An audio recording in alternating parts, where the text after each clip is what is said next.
I'm Courtney. And this is Tyler. We create travel and lifestyle content called Over Everything, where we take you with us on our adventures around the world. This week, we're in Key West. Where are we going?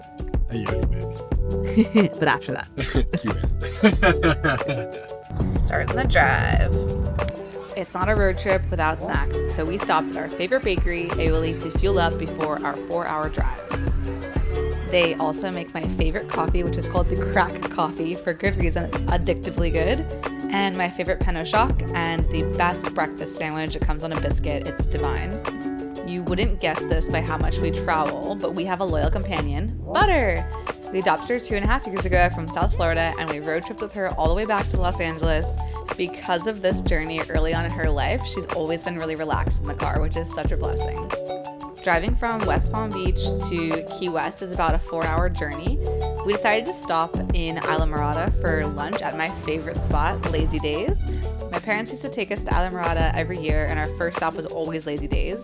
They're known for their fresh fish, waterfront views, and laid-back island vibes. This was Tyler and Butter's first time here. Boop. Happy birthday.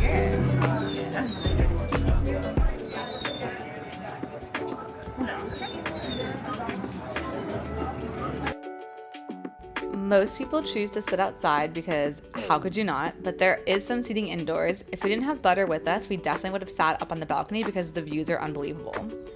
We ordered the conch Caesar salad, and as Tyler puts it, the best fish sandwich he's ever had. And Butter was lucky enough to even get a French fry.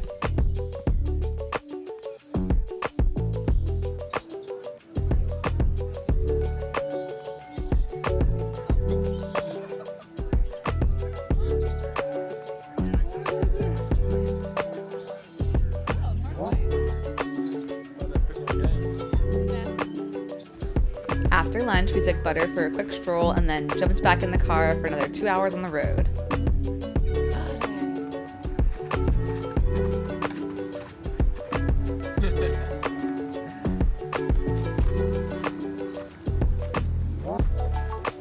Oh, this is such a nice one.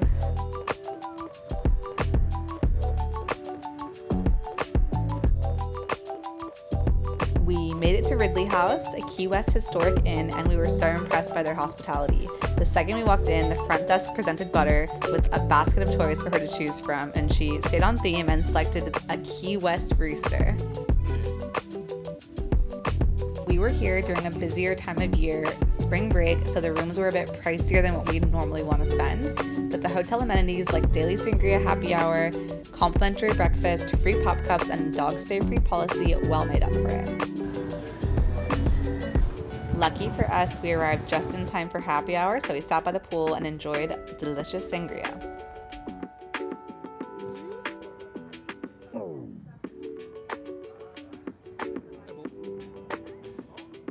Little did Butter know she was also in for a happy hour treat herself.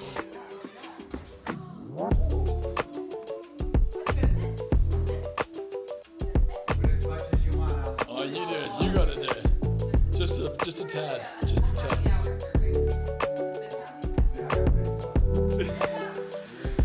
Perfect.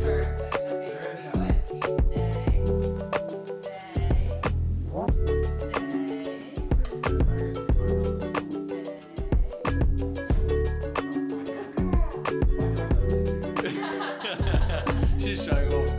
Oh, that's good. After we all had our sugar fix, we decided to take a stroll along Caroline Street. It was hot with a capital H, so we made sure to give Butter lots of ice and water, and we gave ourselves some nice cold draft beers. Yeah. Oh, wow. Yeah.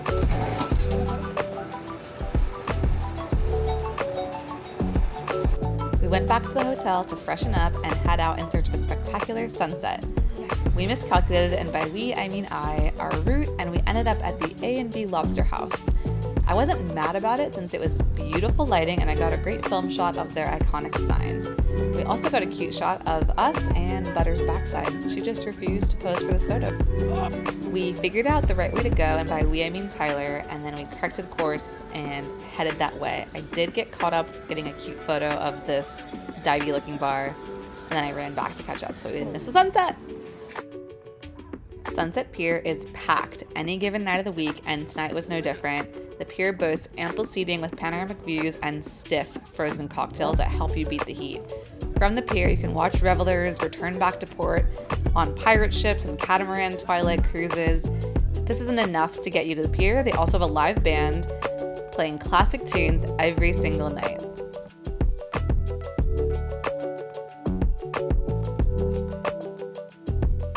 Aside from the pina coladas, the best part about the pier was that Butter was a welcome guest.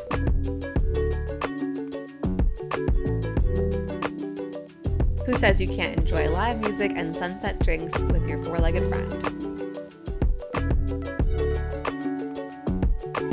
Once the sun was set, we headed back out on the town. Our first stop was Garbo's food truck.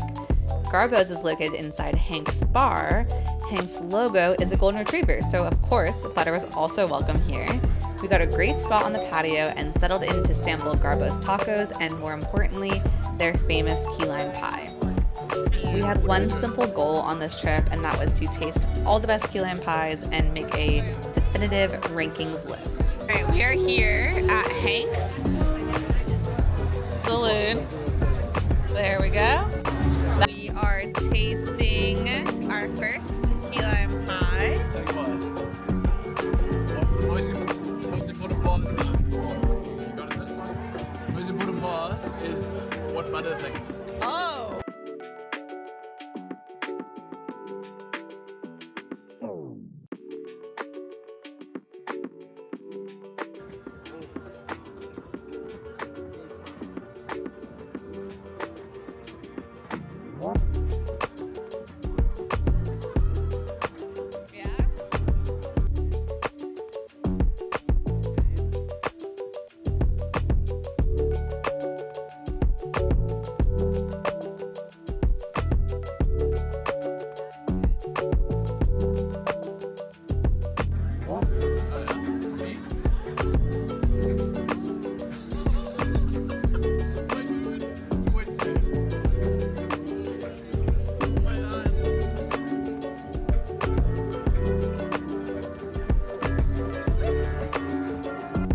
After Hank's, we went around the corner to the Bull for even more live music.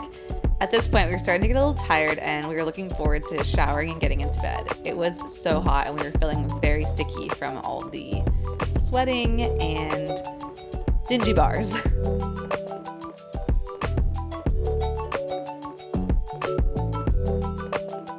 The next morning, we were treated to a delicious breakfast at the Ridley house. They offer a typical continental spread, and they usually have an in-house chef who prepares a daily special.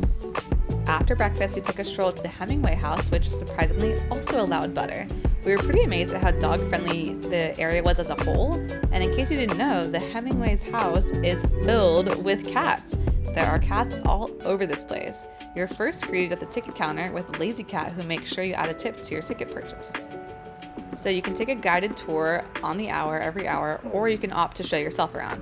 We preferred to take things in our own time and didn't want to draw too much attention to Butter being there in case it was an oversight that she was allowed in. We perused the exterior of the house, and then Tyler waited in the courtyard so I could walk up the stairs to visit Hemingway's writing room. The house was beautifully crafted and the writing room was no exception. I was so swept up in the Hemingway historic fever that I made multiple trips to the gift shop, buying bookmarks, postcards, and re-released copies of his famous works.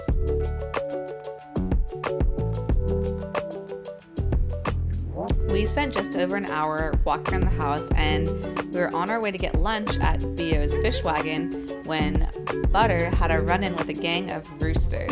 She was outnumbered, so we had to get her out of there before she got pecked to death. But before we could make it to Bio's, we came upon the iconic Green Parrot Bar, which is the first and last bar on US 1. It's been around since 1890 and it's still got it going on.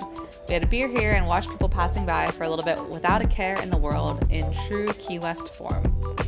Once we finally made it to Bio's Fish Wagon, we were starving. I ordered the cracked conch sandwich, and I think Tyler got a fried fish sandwich. Much to Butter's dismay, there was no dog-approved sandwiches on the menu. But that didn't stop her from trying to beg. After our big morning sightseeing and walking around, Butter was ready for her afternoon nap.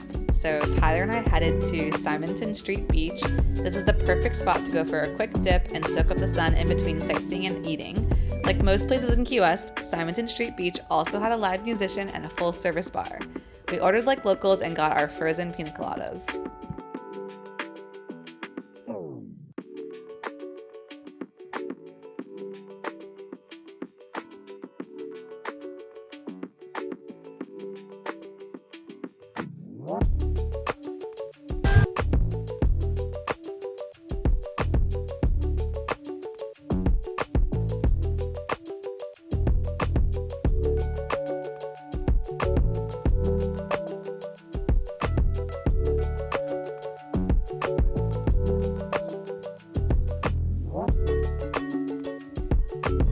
After we cooked in the sun for a few hours, we went back to Ridley House to freshen up and pick up Butter Girl for another night on the town. It had almost been 24 hours since our last key lime pie, so we were starting to feel the cravings.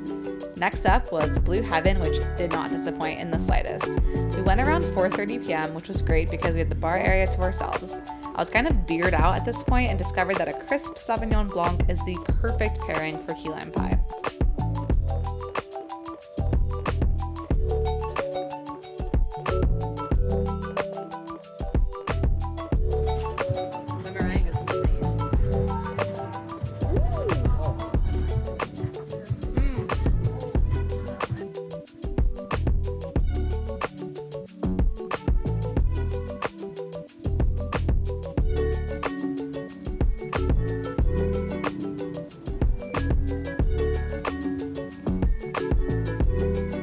Butter happened to cross another gang of roosters, but was a little spooked from her last encounter, so she stayed back. The things I love about Key West is it's a super walkable city, and we enjoyed parking our car in a garage for the weekend and simply getting around on foot. It wouldn't be a trip to Key West without visiting the oldest bar in town, Captain Tony's Saloon. Again, like every other bar in Key West, this bar featured live music. The one downside, there was no food, and we had worked up a hunger after our shared slice of Blue Heaven, so Tyler set off to find us something to munch on. He came back with 2 scalding hot slices of very average pizza, but honestly, everything tastes better after a drink or two.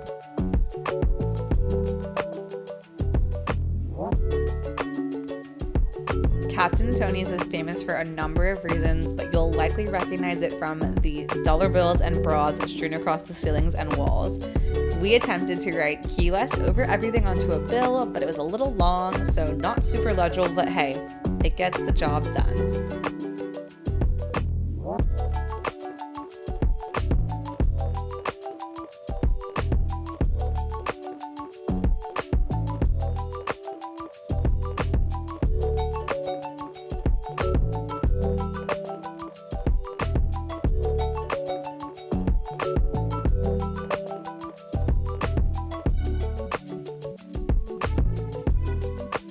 After we pinned our dollar to the bar, we had enough of the seedy, dark environment, so we set out for something a little lighter and brighter. We walked to the Spritz Bar earlier in the day and loved the charming southern aesthetic. We had this place to ourselves and secured 2 rocking chairs on the patio with an Aperol Spritz for me and a good old beer for Tyler.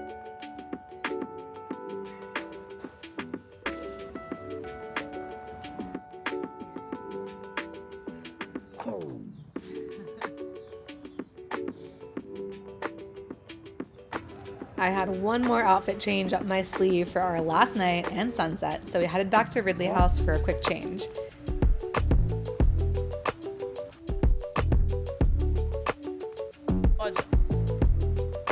We loved our experience at Sunset Pier so much that we did something out of character. We went back. We were having dinner at the Hot Tin Roof, which is right behind the Sunset Pier, and we really enjoyed our second night.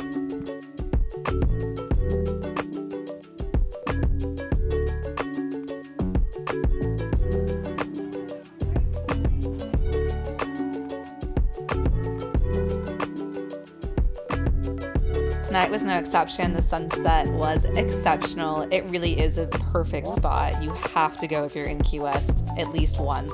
if not all the times that you're there.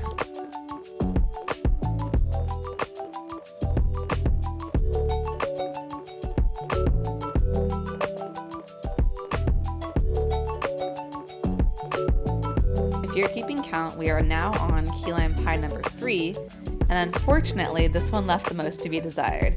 It didn't have the meringue that Blue Heavens offered or the perfect lime tang of Garbo's, but the graham cracker crust was pretty delish. Let's do it. Tyler is a much harsher critic than I am. I pretty much am happy with any dessert.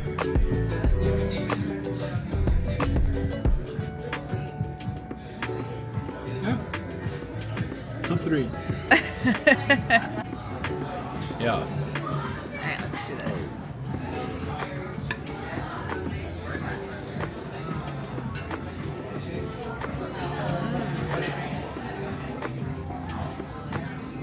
That's great.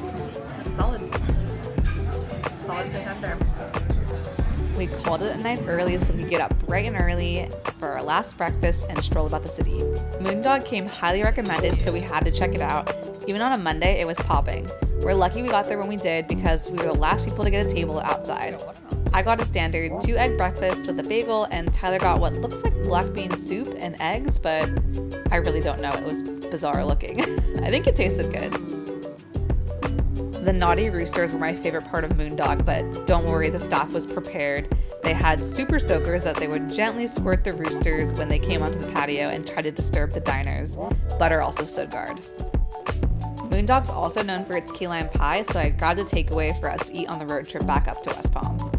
We couldn't leave without getting a shot of the southernmost point, so it was already pretty crowded by the time I got there, so I had to kind of get creative with my angles to make sure I got a decent shot. We made one more pit stop at Blue Heaven to grab a few slices of key lime pie for Tyler's coworkers.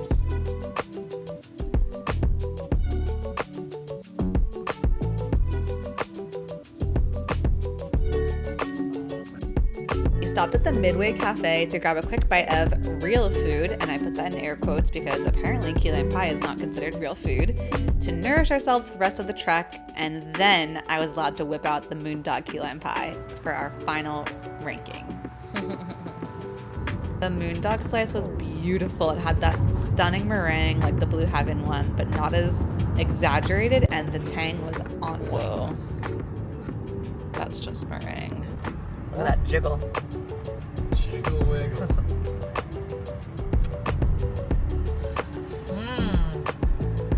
Oh wait, this is good. Yeah? Mm-hmm. Top 3? This is gonna unseat Blue Heaven, I think. Really? Be careful.